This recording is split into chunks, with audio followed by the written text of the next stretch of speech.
What's up, everybody? Andrew Mahone here with Darium's Competitive Pokemon, back for another old school deck profile. Today, I am talking about Rayboar, the infamous Rayboar deck. I mean, this deck has a very colorful history. This list is the list that Kevin Baxter used to finish at the second place of a regional championship in the spring of 2014. So this is a good, proven list. I have a lot of experience with Rayboar myself. I used it to finish in the top 4 of a regional championship back in that time too, in 2014. I just love this deck. I think this deck is a lot of fun to play and was just a cool, kind of different variation on a Rain Dance deck. Blastoise, Keldeo, Black Huron was the popular Rain Dance deck of choice in that early 2014, 2013 era. But eventually, Rayboar took over with the inception of Virizion Genesect. Virizion Genesect hit Blastoise and Keldeo for weakness and could just bring up Blastoise with that red signal ability on the Genesect. So Blastoise was very hard to keep in play. Emboar gave you a nice alternative with this fire typing and a great matchup against Virizion Genesect. So it kind of helped flip the tides during that era for Rain Dance setup decks and allowed them to exist without the fear of going down easily to Genesect. So this deck's a lot of fun to play. Rayboar at first was kind of like a meme for a while. People would like talk about this deck and laugh about it, but then it, all of a sudden just became good in 2014 and it had a little bit of a life. It didn't last an entire year. It certainly didn't last until the national championships of that year, but it did have a little bit of a shelf life. I love this deck and I think it's really fun, so I want to talk about it here for you guys. I do have a couple of World Championships cards in this deck, mostly just the Tropical Beaches. I'm sorry I don't own those, guys. I mean, this is like a $100 card, so unfortunately we just have the World Championship versions, but I don't think you guys will mind too terribly much. Let's get right on down to it. This list starts off with 3 copies of Emboar, 4 copies of Tepig, 1 copy of the basic Rayquaza non-EX, 3 copies of Rayquaza EX, 2 copies of Delphox, and 2 copies of Fennekin. So this entire deck really revolves around Emboar with that Inferno Fandango ability. Inferno Fandango, like I said, is very similar to Blastoise's Deluge in that it reads, as often as you like during your turn before you attack, you may attach a fire energy card from your hand to one of your Pokemon. So it is this kind of infinite Rain Dance ability for fire energies. You can put as many fire energies that are in your hand onto your Pokemon during your turn. So it's just awesome having unlimited attachments as soon as you get this Emboar into play. I love this Emboar card. It is super funny. Look at this thing. We called it Friendboar back in the day because he's surrounded by his family. Also, his flavor text is super funny. His flavor text reads, "It could throw a fire punch by setting its fists on fire with its fiery chin. It cares deeply about its friends." I mean, what kind of... Did you know that Emboar cares deeply about its friends? I didn't, so I mean, we found that out eventually. Started calling him Friendboar. This is my favorite Emboar art and the best one to use, in my opinion, even though there are multiple Emboars. So the list revolves around Emboar. You use Emboar to power up your other attackers. Let's talk about the rest of the cast real quick. Tepig, this Tepig we called Nimble Pig because it has a retreat cost of 1. If you started Tepig, usually what you wanted to do was get it to the bench so that it could sit on the bench and eventually evolve into Emboar. The best way to do this was to retreat it with an energy, so therefore we wanted to pick the Tepig that had a retreat cost of 1. There was another Tepig that had 70 hit points, but that was more or less irrelevant since it had a retreat cost of 2. The Nimble Pig was by far the best pig to play in this deck, so we play 4 of them just so that we can easily get one out on the first turn of the game. The primary attacker in this deck is Rayquaza EX, and it uses its powerful Dragon Burst attack to deal huge damage to the defending Pokemon. Dragon Burst reads, discard all basic fire or all basic lightning electric energy attached to this Pokemon. This attack does 60 damage times the number of energy cards you discarded. So it costs a fire and a lightning. You could either discard all the fires or all the lightnings, and it does 60 damage times the amount of energy you discarded in this way. Obviously, in this deck, since we are accelerating unlimited fire energy per turn, we're going to be discarding all the fire energy. There was no way to boost hit points in this era during the game, so the cap for as far as Pokemon's hit points goes was 180. That was as big as any Pokemon really got. There were no crazy Pokemon GX, with 200 plus hit points. 180 was about as big as it got. So you could Dragon Burst for 180 damage with 4 energy attached, which was just super convenient because there is this item, Superior Energy Retrieval, which gets 4 basic energy out of the discard pile into your hand. So you could attach that Lightning manually for turn, Inferno Fandango, 3 fire, and then do a huge Dragon Burst attack for 180 damage. A lot of fun to play. This is a huge one-hit knockout deck, and it's just totally crazy once it gets set up and moving because you're just Dragon Burst for one-hit knockout over and over again throughout the course of the game. This card is just so good. It was actually featured in 2 very prominent, regionally successful archetypes. It was not only prominent in this Rayboar deck, but also prominent in Ray Eels, which was a list that used this Rayquaza EX along with those electrics that I showed off earlier in the week, and used Electric's Dynamotor and used the electric side of this, the lightning side of this attack. So you would discard all lightning energy attached to Rayquaza EX, and you would pull off huge Dragon Burst attacks that way. We also play a 2/2 Delphox line, and this might seem clunky. You're playing two Stage 2 Pokemon, and that can seem inconsistent. But actually, Delphox really boosts the consistency of this list because of that Mystical Fire ability. Mystical Fire reads, once during your turn before you attack, you may draw cards until you have 6 cards in your hand, which is totally insane. That's like an Octillery on steroids, an Octillery +1.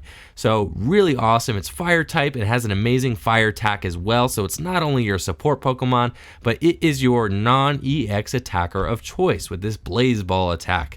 Blaze Ball reads, this attack does 20 more damage for each fire energy attached to this Pokemon. And that might look very familiar for anybody who's seen a Raikou or a Keldeo EX, because it's essentially the same attack, but just fire typed.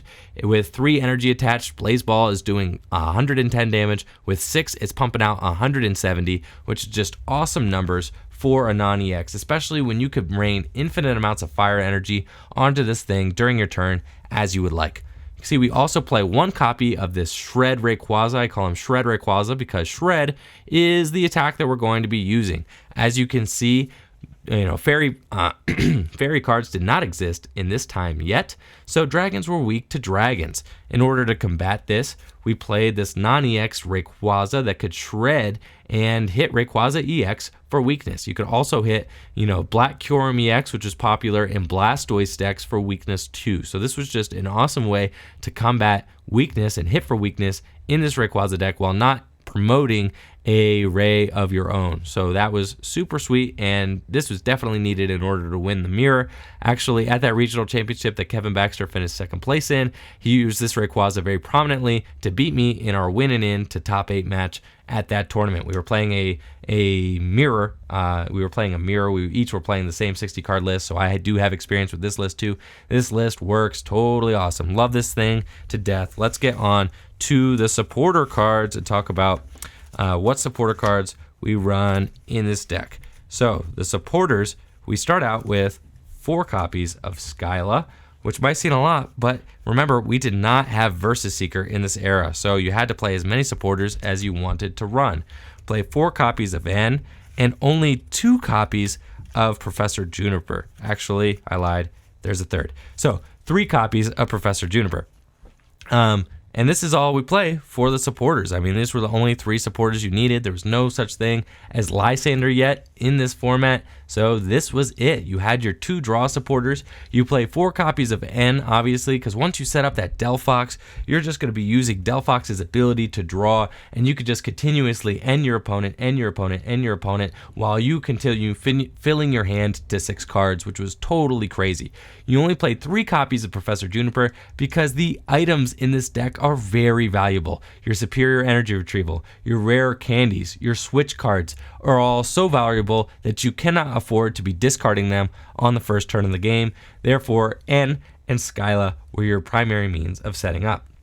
We played 4 copies of Skyla because its function was really twofold. You would use Skyla on the first turn of the game to search out Tropical Beach so that then you could fill your hand to 7 and to continue to use Tropical Beach until you set up both your Delphox and your Emboar. You could also use your Skyla to search out Superior Energy Retrieval, pretty much the best item card in this deck, just allowing you to get those 4 energy cards out of the discard pile so that you can rain them into play with Inferno Fandango. You also used it to get your rare candies so that you could set up Emboars. So these are the 3 main reasons why Skyla was good in this deck. I mean, really, all you needed Skyla to do was search out Tropical Beach on the first turn of the game, and then you would be good to go. So Skyla, really excellent card. This deck can afford to play Skyla to get the pieces of the puzzle that it needs, because you could use Delphox to refill your hand after searching out an item that you needed with Skyla. So you could do plays where you like Skyla for an Ultra Ball for an Emboar, and then Delphox for 4,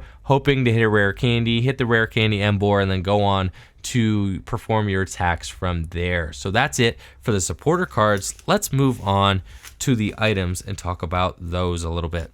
Obviously, this list is going to play 4 copies of Ultra Ball. This is not the Ultra Ball from that era, unfortunately, is the red one, but I thought the red looked good with the deck because it's a fire deck, but this is the one from Roaring Skies. We play 4 copies of Superior Energy Retrieval, just that awesome item card allowing you to get those 4 energy cards out of your discard pile. 4 copies of Rare Candy. Obviously, we need 4 because we're evolving 2 Stage 2s, both our Delphox and our Emboar, and we're not playing any of the Stage 1s for them, so we do need all 4 copies. And something really cool about Kevin's list that was very unique to his list and that I really loved is that he plays 2 copies of Pokemon Catcher. Now, Pokemon Catcher during this time was errataed so that it needed a coin flip. So you had to flip a coin for Pokemon Catcher. So at this time, Pokemon Catcher was being played less and less in decks. Like I said, there was no Lysander effect. Some people were just playing Escape Rope only and no Pokemon Catcher. But people eventually got hip to Pokemon Catcher and realized that even though it's a coin flip, this card wins games. And you could play Dowsing Machine, which was our ace-spec of choice in this deck, to get Pokemon Catcher back and to really just, you could put the whole game on a coin flip, and that was better than not having the chance at all. And, as the saying goes, you can't score if you don't shoot. It's kind of the same logic with Pokemon Catcher, right? You're not going to be able to take these big, kind of sneaky knockouts if you never actually give yourself the chance to take these big one-hit knockouts with Rayboar. So Pokemon Catcher, really, really good in this deck, and very, very, very useful over the course of the tournaments that I played with it. Play 1 copy of Level Ball just to make sure that we do get that Tepig out on the first turn of the game, which is essential. We play 1 copy of Switch and 1 copy of Escape Rope. These cards were used in order to get that fat Emboar out of the active position. Emboar has got a retreat cost of 4. He is a big boy and very hard to get out of the active. You can manually retreat him with energy if you use Superior Energy Retrieval, but that was a very easy way to burn your deck out of resources. So really, you wanted to use Escape Rope or Switch, which you could search out with Skyla very easily if your Emboar were to ever get trapped active. We also play 1 copy of Dowsing Machine. Dowsing Machine just allows us to reuse, any of our items one time. Dowsing Machine can be used for Pokemon Catcher for a game-winning play. Dowsing Machine can be used to get back Escape Rope or Switch if we would like to get our Emboar out of the active just one more time. And Dowsing Machine can be used with Superior Energy Retrieval in order to play a 5th Superior Energy Retrieval, which is very useful throughout the course of the game since it requires a lot of energy to pump out this Rayquaza's attacks, especially if you prized a Superior Energy Retrieval. Dowsing Machine for an energy retrieval back was a very, very valid play. Then, of course, like I had been mentioning, we play 3 copies of Tropical Beach, which is a very expensive card now. I only own these Worlds promo ones. I don't actually own the real ones, but Tropical Beach, I did own them at the time. Apparently I had dropped Blastoise was my favorite deck ever, so I dropped like $500 on 3 copies of Tropical Beach, and I had owned those for a while. Eventually sold them off, thinking I would never want them again, but, turns out I was wrong. I want them now, especially for expanded format to play a Groudon deck. I think that'd be super cool. However, I'm just holding out, hoping they make it a Worlds promo one time again. Played 3 copies of Tropical Beach, which is just the best setup card for this deck. You just Skyla for your beach, and then you just beach for 7 every turn until you get your 2 Stage 2 Pokemon into play. And that about rounds it up for the items. moving on to the energy, we do play both fire and lightning energy. We play 3, 6, 8 copies of fire and 2 copies of lightning. Obviously, we could get away with only playing 1 copy of lightning if you wanted to, but that's just such a risky play. Since Rayquaza only requires 1 lightning energy, you have to find it, so 2 is just enough so that you could draw through your deck and actually find a lightning energy to unlock his attack. Some games, if you prized one of your lightning energies, you could spend all game just searching for that lightning. I mean, you have all the fire energy in the world and you are Inferno Fandangoing it in play, but you can't use that Dragon Burst attack with your Rayquaza because your lightnings are just MIA and you can't find them. So 2 ended up being the perfect count. You could find them consistently enough, and once you got one searched out and into the discard pile, you could use energy retrieval to get them back into play. And like I said, energy retrieval with this deck was just so perfect because once you got a few energy into play, what you would do is you would just retrieve 3 fire and a lightning energy back to your hand, and you would accelerate them onto that Rayquaza EX so that you could use Dragon Burst for 180 damage, discarding the 3 fire, and the lightning would stay. And that was very useful because the lightning would stay, and then if you wanted to, you could retreat using that lightning into a new Rayquaza EX, bring up the new Rayquaza EX, energy retrieval again for all 4, right? And then attach for turn, Inferno Fandango, and Dragon Burst all over again. That's kind of the whole gist of the deck. So, thank you all for watching my deck profile on Rayboar. I think this deck is just super fun to play, and it's even still fun to play going back and playing old formats. It's funny that 2014 is technically an old format now, but it is. So I wanted to document this deck, which was one of my all-time faves, just so that we could have it kind of immortalized in video form for you all to watch in the future. So thank you all for watching. Let me know what you think of this Rayboar deck and the old school deck profiles that I do in the comments below. Like the video, subscribe to the channel. Peace.